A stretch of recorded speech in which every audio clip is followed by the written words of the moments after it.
Channel کو subscribe کریں اور بیل کے آئیکن کو دبائیں۔ موت کے بعد اگر کسی کو اللہ نے اچھا حال دیا تو وہ دنیا جیسا اچھا حال نہیں ہوگا، بلکہ وہ بڑا ہوا ہوگا۔ چھوٹے میں چھوٹی ادنا سے ادنا درجے کی جنت اگر اللہ نے کسی کو دے دی جو ایمان کے ذرے پر ملے گی تو وہ اتنی بڑی ہوگی کہ جس کے اندر جو پوری دنیا سے 10 گنا بڑی ہوگی، اور 70-72 اس میں ہوں گی بیویاں، اور 80,000 اس میں ہوں گے خدمت گزار، اور دودھ کی نہریں، پانی کی نہریں، شہد کی نہریں اور پاکیزہ شراب کی نہریں اس کے اندر چل رہی ہوں گی۔ سونے اور چاندی کی اینٹوں کے بنے ہوئے مکانات ہوں گے، ان کے جوڑنے کا گارا مشک کا ہوگا، اور جنت کی زمین کی مٹی زعفران کی ہوگی، اور پتھر اور کنکر ہیرے اور جواہرات کے ہوں گے، اور جو نعمت ملے گی وہاں پر کبھی چھینے گی نہیں۔ جنت میں جانے والا ہر آدمی جوان ہوگا، جوانی اس کی کبھی ختم نہیں ہوگی۔ مرد بھی اور عورتیں بھی 30-33 سال کی عمر کے ہو کر جنت میں جائیں گے، چاہے مرنے کے وقت میں عمر ان کی 90 سال کی ہوئی ہو، لیکن جنت میں جاتے ہوئے 30-33 سال کی عمر ہوگی، اور 50 کروڑ سال کے بعد اگر اس جنتی کو دیکھا جائے تو ویسا ہی جوان جاپان 30-33 سال کا ہوگا۔ جوانی ملی ختم نہیں ہوگی، اور زندگی ملی تو وہ بھی کبھی ختم نہیں ہوگی۔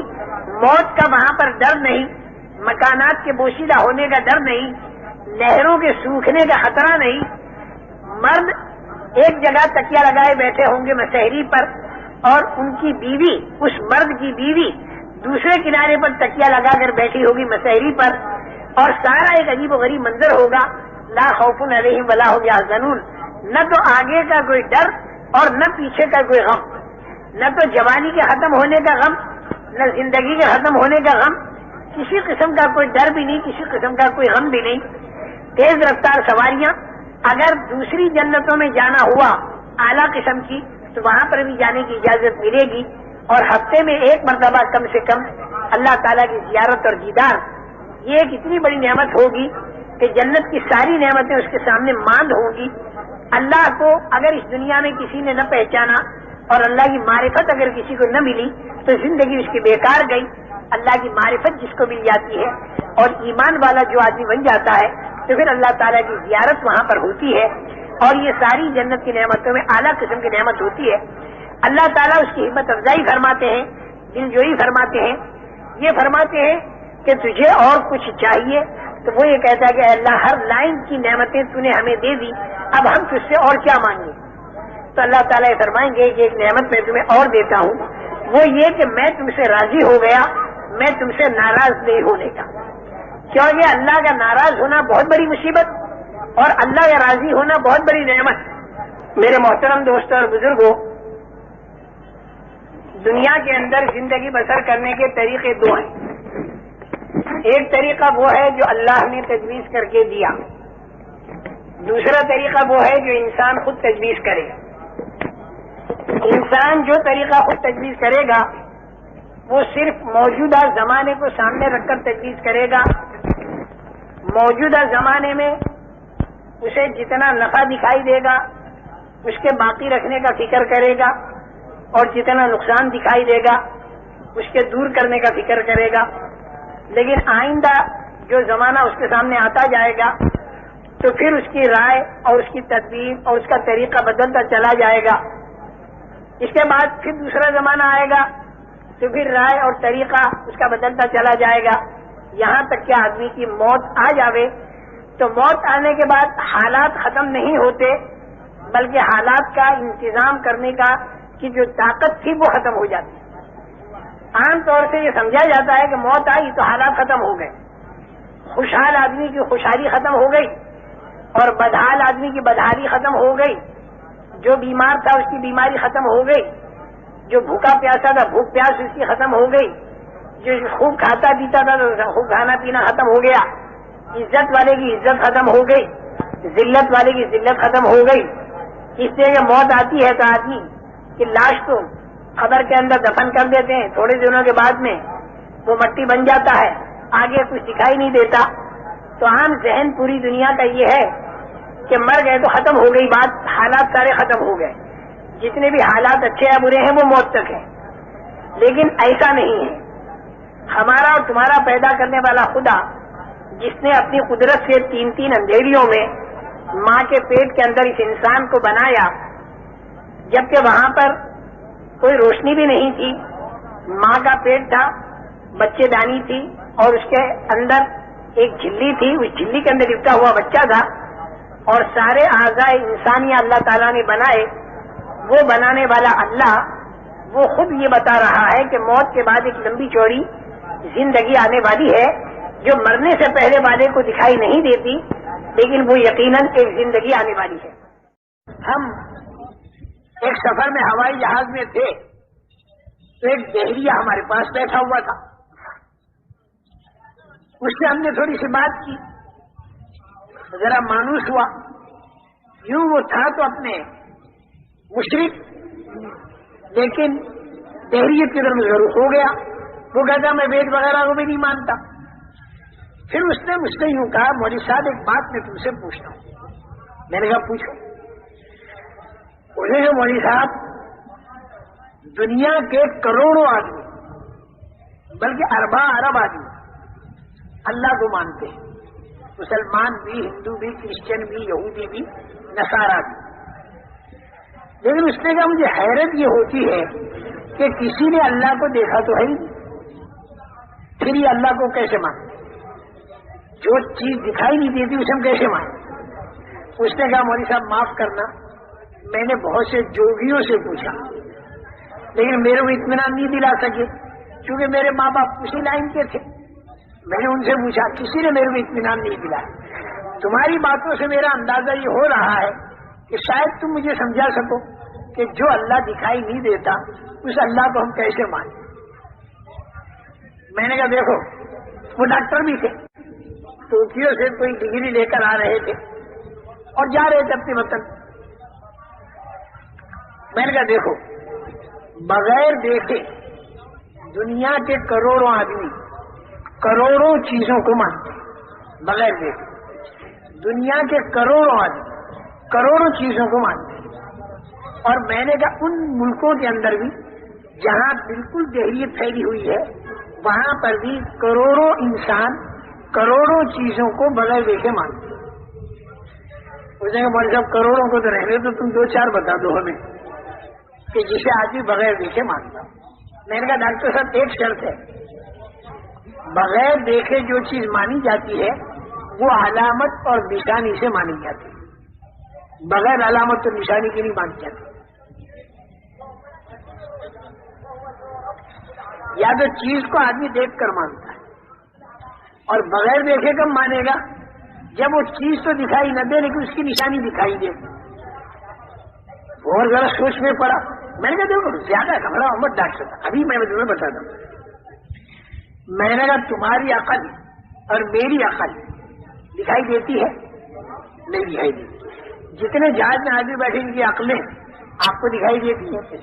میں نے کسی ایک آدمی کی عقل زندگی میں آپ نے کبھی دیکھی کہ نہیں دیکھی؟ میں نے کہا بتاؤ عقل کو مانتے ہو کہ نہیں مانتے؟ وہ کہ مانتا ہوں۔ میں نے کہا ایسا اندھاધن نہیں مانتے بلکہ نشانی سے مانتے۔ آپ میرے کو عقل والا کہتے کیونکہ میرے اندر عقل کی نشانی ہے، اور وہ نشانی کیا کہ آدمی بہکی بہکی بات نہ کرے اور آدمی ڈھنگ کے کام کرے، اس کے اندر عقل ہے۔ اگر آدمی کی عقل کھوئی جاتی ہے تو پھر بہکی بہکی باتیں کرتا ہے، پتھر مارتا ہے، گالیاں دیتا ہے۔ یہ نشانی ہے عقل کے ہونے کی کہ میں بہکی بہکی آدمی بات نہیں کرتا۔ اس نشانی سے آپ نے عقل کو مانا، آپ نے دیکھ کر نہیں مانا۔ ہاں یہ بات تو ہے، دکھائی نہیں دیتی نہیں، بغیر دیکھے مانا اور نشانی اور علامت سے مانا۔ میں نے کہا دوسری مثال، میں نے کہا آپ کے اندر بھی روح ہے، میرے اندر بھی روح ہے، جان ہے۔ میں نے کہا یہ جان اور روح آپ نے دیکھی کسی کی؟ آپریشن جب آپ کرتے ہو تو بھی اندر جان نہیں دکھائی دیتی لیکن ہے زندہ وہ۔ لیکن روح کو مانا بغیر دیکھے، نشانی سے مانا، اور وہ نشانی کیا ہے؟ آدمی کی آنکھ دیکھتی ہے، کان سنتے ہیں، زبان بولتی ہے، ہاتھ پکڑتے ہیں، پیر چلتے ہیں، یہ علامت ہے، نشانی۔ اس سے آپ نے جان لیا کہ یہ آدمی زندہ ہے۔ میں نے کہا سوتے سانپ پر چیونٹی نہیں آتی اور مرے سانپ پر آتی ہے۔ سوتے آدمی کو گدھ نہیں کھاتا، مرے آدمیوں کو گدھ کھاتا ہے۔ میں نے اس روح کو ڈاکٹر صاحب آپ اور میں بھی مانتے ہیں اور چیونٹی اور گدھ بھی مانتے ہیں. میں نے کہا یہ اتنی عام، حالانکہ دکھائی انہیں بھی دیتی نہیں، لیکن علامت سے روح کو مانا گیا. اب وہ اور زیادہ ساؤنٹا ہوا اور ہوائی جہاز میں سارا چاروں طرف کا جو مجمع تھا نا وہ متوجہ ہو گیا. اردو جتنے بھی جاننے والے سارے متوجہ ہو گئے. میں نے کہا دو چیزیں میں نے بتائیں، ایک عقل ایک روح، بغیر دیکھے مانا لیکن نشانی. میں نے ایک تیسری چیز بھی لے لو، جنگل بیابان کے اندر اگر کوئی مکان بنا ہوا آپ نے دیکھا تو فوراً آپ کے ذہن میں یہ بات آئے گی کہ یہ مکان خود نہیں بنا بلکہ اس کا کوئی بنانے والا ہے. آپ نے اس بنانے والے کو دیکھا، ہم کا نہیں، تو بغیر دیکھے بنانے والے کو مانا، اس کا ہم مانا. لیکن آپ یہ نہیں بتا سکتے کہ وہ بنانے والا کالا ہے کہ گورا، لمبا ہے کہ ٹھیکنا، میں یہ نہیں بتا سکتی. لیکن اتنا تو آپ کو ماننا پڑے گا کہ اس مکان کا کوئی بنانے والا ہے. وہ کہا یہ بھی مانتا ہوں. میں نے یہ مکان نشانی ہے اس بات کی کہ اس کا کوئی بنانے والا ہے. 3 باتیں ہو گئی. میں چوتھی لے لو، میں آپ کو ڈاکٹر مانتا ہوں، آپ کو کالج میں جاتے ہوئے میں نے دیکھا نہیں، آپ کی وہ سرٹیفکیٹ میں نے دیکھی نہیں، لیکن پھر بھی میں آپ کو ڈاکٹر مانتا ہوں. کیوں؟ کہ آپ کے اندر نشانی ہے اس بات کی کہ آپ ڈاکٹر ہیں. بیماروں کو دیکھتے ہیں، دوا دیتے ہیں، طبیعت ٹھیک ہو جاتی ہے، اس سے معلوم ہوا کہ آپ ڈاکٹر ہیں، یہ نشانی ہے. ورنہ میں نے آپ کا سرٹیفکیٹ نہیں دیکھا، اس نشانی سے میں نے آپ کو بغیر دیکھے ڈاکٹر مانا. 4 باتیں میں نے ایک 5ویں بتاؤں گا، ایسے بات شکل نہیں بتانے کا، میں تو کروڑوں میں کب تک بتاتا ہوں. میں نے کہا 5ویں ایسی بتاتا ہوں کہ بے پڑھا آدمی بھی اسے مانتا ہے. وہ کیا؟ میں نے کہا جنگل بیابان میں کوئی اونٹ جا رہا، کوئی اونٹ گزر گیا، ایک دیہاتی نے اونٹ تو دیکھا نہیں جاتے ہوئے، لیکن اس کی بینگنی دیکھ لی اور اس کے چلنے کے نشانات دیکھ لیے، اونٹ نہیں دیکھا. تو میں نے کہا بغیر دیکھے اس نے اونٹ کو مانا کہ نہیں مانا؟ کہا مانا. میں اونٹ دیکھا تو نہیں، کبھی پھر کیسے مانا؟ کیونکہ مینگنی سے اور اس کے پیروں کے نشانات تھے. تو میں نے کہا بغیر دیکھے اونٹ کو ایک بے پڑھا آدمی مانتا ہے مینگنی کی نشانی سے. تو میں نے کہا ڈاکٹر صاحب تم پڑھے لکھے اور کروڑوں پڑھے لکھے، ان کو اتنا نہیں معلوم کہ اتنا بڑا آسمان، اتنی بڑی زمین، اتنا بڑا چاند سورج، منی کے 2 گندے قطروں سے اتنے بڑے انسان کا بننا، چھوٹے سے بیج سے اتنے بڑے درخت کا بننا، پھر درخت کے اوپر پھلوں کا آنا، پھلوں کے اندر رس کا آنا، پھر اس کے اوپر کمر کا لگنا. میں نے کہا یہ ساری باتیں اس بات کی نشانی نہیں ہے کہ اس کا کوئی بنانے والا. مینگنی سے اونٹ تو سمجھ میں آ گیا اور آسمان زمین سے اس کا بنانے والا سمجھ میں نہیں آیا. میں نے کہا اسی بنانے والے کو ہم اللہ کہتے ہیں اور بغیر دیکھے اسے مانتے ہیں، لیکن نشانی سے مانتے ہیں. ایمان اور اعمال میں کامیابی رکھی ہے اور دکھائی نہیں دیتی، اور دنیا کی پھیلی ہوئی چیزوں میں کامیابی دکھائی دیتی ہے لیکن ہے نہیں، اور آدمی اس کامیابی کی طرف چلتا رہتا ہے. یہ بالکل ایسی مثال ہے کہ لاکھ ہے تو وہ اپنے پاس لاکھ ہے تو اس میں کامیابی نہیں دکھائی دیتی، دوسرے کی جیب میں جو 99 لاکھ ہے اس میں کامیابی دکھائی دیتی ہے. حلال کے حرام کے جس طرح سے وہ 99 لاکھ آ جائیں اور کروڑ میرے پاس ہو جائیں تو کامیاب ہو جاؤں گا. کروڑ ہو گئے تو اپنے کروڑ میں کامیابی نہیں دکھائی دیتی، دوسروں کے جیب میں 99 کروڑ ہے اس میں کامیابی دکھائی دیتی ہے. اگر حوالدار ہے تو اس کو کامیابی دکھائی دیتی ہے تھانے داری میں، تھانے دار کو کامیابی دکھائی دی پولیس انسپیکٹر بن جاؤں، اس کو کامیابی دکھائی دی پولیس کمشنر بن جاؤں، اس کو کامیابی دکھائی دیتی ہے کہ میں صوبے کا وزیر اعظم بن جاؤں، اس کو کامیابی دکھائی دیتی ہے کہ میں پورے ملک کا وزیر اعظم بن جاؤں، اس کو کامیابی دکھائی دیتی ہے کہ اطراف کے چند ملک وہ ہڑپ کر لوں تو میں کامیاب ہو جاؤں گا. تو دنیا دار کو جتنی دنیا اللہ دیتا ہے اس میں اسے کامیابی نہیں دکھائی دیتی، بلکہ اس سے اگلی دنیا میں کامیابی دکھائی دیتی ہے. یہ بالکل ایسا ہے کہ جیسے بڑا پیاسا آدمی جنگل کے اندر سفر کر رہا، خوب زور کی پیاس لگ رہی تو سامنے اسے پانی دکھائی دیا، حالانکہ وہ پانی نہیں تھا، وہ چمکتا ریت تھا، لیکن یہ پانی سمجھ کے وہ وہاں پر گیا اور جا کر دیکھا تو انا للہ و انا الیہ راجعون، یہ تو چمکتا ریت تھا، پانی تو ہے ہی نہیں. اچھا پھر پانی آگے دکھائی دیا، یہاں تک کہ چلتا رہا، ہر جگہ پانی آگے ہی دکھائی دیتا رہا، اسی میں اس کی موت واقع ہو گئی. تو اسی طرح اس دنیا دار آدمی کو دنیا کتنی آ جائے لیکن اسے کامیابی آگے دکھائی دے گی، آگے دے گی، یہاں تک کہ موت آ کر اسے ختم کر دے گی. اللہ پاک فرماتے ہیں جیسے چمکتا ریت جنگل میں، پیاسا اسے سمجھتا ہے پانی، تو اسی طرح دنیا کی چیزیں، ملک، مال، روپیہ، پیسہ، سونا، چاندی، عہدہ، ڈگری، یہ سارا کا سارا چمکتا ریت ہے اور سب اس کی طرف دوڑ رہے ہیں، ہر ایک اس کی طرف دوڑ رہا ہے کہ میں کامیابی حاصل کروں. لیکن وہاں جا کے معلوم ہوتا کہ ارے کامیابی آگے، کامیابی آگے، یہاں تک کہ موت آ گئی اور موت کے اوپر فرشتوں نے پٹائی شروع کر دی. مرتے ہی وقت فرشتے چہرے پر اور کمر پر مارنا شروع کر دیں گے، چہرے اور کمر پر پٹائی شروع کر دیں گے. اب اس کی سمجھ میں بات آ گئی یہ تو سارا چمکتا ریت تھا، کوئی فائدہ نہیں. تو یاد رکھو، خوب اچھی طرح یاد رکھو، چیزوں کے اندر، ملک مال کے اندر، روپیہ، پیسہ، سونا، چاندی، دکان، کھیت، عہدہ، ڈگری، اس کے اندر کامیابی دکھائی تو دیتی ہے لیکن ہے نہیں. تو جو دکھائی دیتا ہے وہ کیا ہے؟ چمکتا ریت. اور ایمان اعمال کے اندر کامیابی دکھائی تو نہیں دیتی لیکن ہے. 13 سال تک اللہ پاک نے بتائی کامیابی، ایمان اعمال میں کامیابی. قم فانذر وربک فکبر، میرے پیارے نبی کھڑے ہو جاؤ اور لوگوں کو ڈراؤ. تو اللہ سے ڈرایا، لیکن وہ یہ کہتے رہے کہ جس اللہ سے تم ڈراتے ہو نہ تو ہماری پکڑ کرتا ہے نہ تمہاری مدد کرتا ہے. خامخواہ کی باتیں ہیں، کوئی پکڑ ہماری نہیں. اس پر انہیں سنایا گیا پچھلے قصے کہ پہلے والوں نے بھی یہی کہا لیکن آخر میں ان کی پکڑ ہو گئی، تو اسی طرح تمہاری بھی پکڑ آخر میں ہوگی. انہوں نے کہا جاؤ کچھ بھی نہیں ہوتی. اس میں پھر یہ بدر کا قصہ ہو گیا. ابو جہل پوری تیاری کر کے آیا، اس کو پورا اطمینان تھا کہ میں کامیاب بنوں گا، میرے پاس طاقت بھی ہے، میرے پاس دھن دولت بھی ہے، میرے پاس مجمع بھی ہے اور ہم یوں کر دیں گے، یوں کر دیں گے. اور یہ ایمان والے جو تھے نا، اللہ پاک نے ان کو تیاری کا موقع ہی نہیں دیا، تیاری کا موقع نہیں دیا. اس بات کے آزمانے کے لیے کہ تیاری کا تو موقع نہیں، لیکن اللہ کے وعدوں پر یقین کر کے کود پڑتے ہیں کہ نہیں؟ اللہ نے جس بات کا وعدہ کیا اس پر یقین کر کے کھڑے ہوتے ہیں کہ نہیں؟ بھائی یہی بات تھی. بنانے اور بگاڑنے کا قانون کیا ہے؟ اللہ کا قانون، اللہ کا چیزیں نہیں ہے، میٹریل اور سامان یہ نہیں ہے.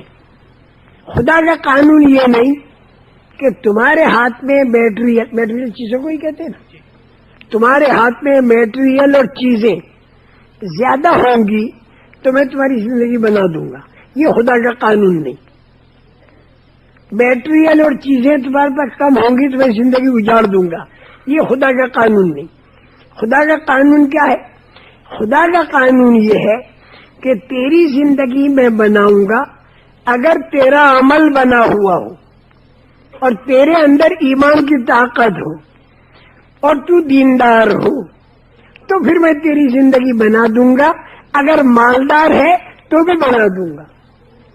اس سے بھی مت گھبرانا کہ ہم مالدار ہیں تو میں قارون بھی مالدار تھا تو میں مالداروں کی زندگی قارون کی طرح اجڑے گی. بالکل نہیں، بالکل نہیں. سلیمان علیہ السلام کے پاس بھی تو مال تھا، داؤد علیہ السلام کے پاس بھی تو ملک اور مال تھا، ان کی تو بنی. زندگی کے بنانے اور بگاڑنے کا جو خدائی قانون ہے یہ ملک اور مال نہیں، بلکہ سر سے لے کر پیر تک بدن کے جتنے حصے ہیں ان کا استعمال اللہ کے حکموں کے مطابق اور نبی کریم صلی اللہ علیہ وسلم کے طریقے کے مطابق اگر ہو جائے تو پھر اللہ فیصلہ کریں گے کہ اس کی زندگی بنے. پھر اس کی زندگی کوئی بگاڑ نہیں سکتا. ایمان، اعمال اور دینداری ہو تو پھر اللہ پاک زندگی کو بنائیں گے. یہ ذہن بنایا جائے. لیکن ایک غلطی اور ہم لوگوں سے سب سے ہوتی، اکثر و بیشتر جن کے دلوں میں دین کی عظمت ہوتی ہے لیکن جن کے پاس حکمت نہیں ہوتی تو دین کا کام چالو کرنے میں مقامی طور پر بھی اور باہر نکل کر بھی ایک زبردست غلطی ہوتی ہے اور اس کی طرف خیال بھی نہیں جاتا. وہ غلطی کیا ہوتی ہے کہ کام کرتے کرتے کرتے کرتے دین کی فکریں کرتے کرتے جماعتوں کو نکالتے نکالتے مشورے کرتے کرتے مسجد وار جماعتیں بناتے بناتے یہ سارا ٹھیک کیا, بالکل نبوی طریقے پر آنے کی کوشش, سال کی جماعتوں کا نکالنا, 1.5 سال کی جماعتوں کا نکالنا, مقامی کام کرنا, اس کے لیے فکریں کرنا, ہر وقت دھن لگی رہنا, یہ کرتے کرتے کرتے کرتے بتا دوں کیا غلطی ہوتی ہے, بتا دوں اللہ مجھے بھی اس سے محفوظ کرے اور اللہ تمہیں بھی اس سے محفوظ کرے. غلطی یہ ہوتی ہے کہ دین کا کام کرتے کرتے کرتے کرتے بعض مرتبہ اگر آدمی خیال نہ رکھے تو آدمی کے ذہن میں یہ آنے لگتا ہے کہ ہدایت جو ہے وہ میرے ہاتھ میں ہے. اب ہدایت کو جب اپنے ہاتھ میں سمجھا اور جا کے بیوی سے کہا تو مان, اس نے نہیں مانا, تو وہیں پر ایک غصہ آ جاتا ہے اور وہیں پر آدمی ایسی حرکتیں کر دیتا ہے کہ پھر بجائے ہدایت کے اور زیادہ اللہ کے احکامات ٹوٹنے لگتے ہیں. بڑے میں بڑی غلطی دین کے کام کرنے والوں سے, ہم لوگوں سے, سب سے, اور جتنے یہاں بیٹھے ہیں اکثر و بیشتر, میں سب کے بارے میں تو نہیں کہوں گا لیکن اکثر و بیشتر, پہلا نمبر کلمے کا یہ ہی ذہن سے نکل جاتا ہے.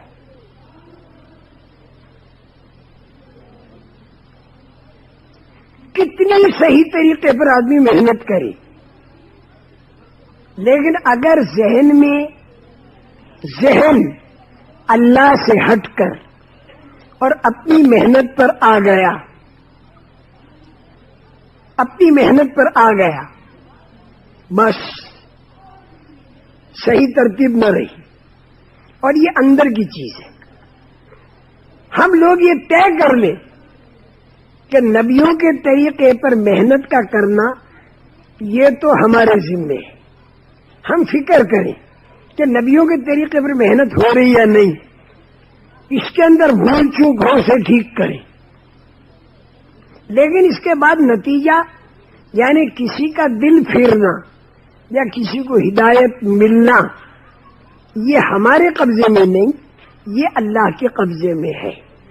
اور جو کام اللہ کے قبضے میں ہونا اس کے بارے میں بہت گڑ گڑا کر اللہ ہی سے کہنا کہ اے اللہ جیسی لگڑی لوڑی ٹوٹی پھوٹی محنت کرنی چاہیے, اے اللہ ہم نے کی اور اس میں بھی بہت قصور اور کوتاہیاں ہم سے ہوئی, اے اللہ تو اسے معاف کر دے, اور اے اللہ تو دلوں کو پھیر دے, اے اللہ تو اقوام عالم کی ہدایت کے فیصلے فرما. گڑ گڑا کر مانگنا, بل بلا کر مانگنا. ایک طرف دعوت والی محنت اور ایک طرف نبیوں والے غم والی دعا. نبیوں کی دعا میں بڑا غم ٹپکتا تھا, بڑی بے چینی. اب لوگ نہیں مانتے تھے نا تو نبیوں پر غم آتا تھا, بڑا غم, بڑا صدمہ, جیسے کہیں آگ لگ جائے اور لوگ اندر جل رہے ہوں تو اس کو دیکھ کر آدمی کو کس قدر بے چینی ہوتی ہے. میرے محترم دوستو, اگر انسان بغیر دین کے اور بغیر ایمان کے اور بغیر کلمے کے اس دنیا سے مر کر گیا تو مرتے ہی جو تکلیف شروع ہوئی, اللہ حفاظت فرمائے, ہمیشہ کے لیے وہ تکلیف رہی. یہ نبیوں کو بہت بے چین کر دیتی تھی یہ چیز. تو محنت میں تو نبی کسر نہیں چھوڑتے تھے، لیکن نبیوں کے ذہن میں یہ تھا کہ دلوں کو تو اللہ ہی پلٹیں گے، اس لیے بہت بے چینی کے ساتھ وہ اللہ سے دعا مانگتے تھے. اس کے بعد کسی کا ذہن جلدی بنا، کسی کا دیر سے بنا. صدیق اکبر اور خدیجۃ الکبریٰ رضی اللہ تعالیٰ عنہما کا ذہن تو جلدی بنا. حضرت عمر نے بہت سو کو تکلیف دی، بعد میں ذہن بنا. اور حضرت ابو سفیان کا ذہن تو مکہ مکرمہ فتح ہونے سے پہلے بنا. اور حضرت اکرمہ اور حضرت حارث ابن ہشام جو ابو جہل کے وہ بیٹے اور یہ بھائی، ان کا ذہن فتح مکہ کے موقع پر بنا. اور ابو لہب اور ابو طالب ان کا ذہن موت تک نہیں بنا، حالانکہ نبی محنت کرنے والے نبیوں کے سردار ہیں، ذہن بنانے کے پورا کام کیا، لیکن بھائی ان کو ہدایت نہیں ملی.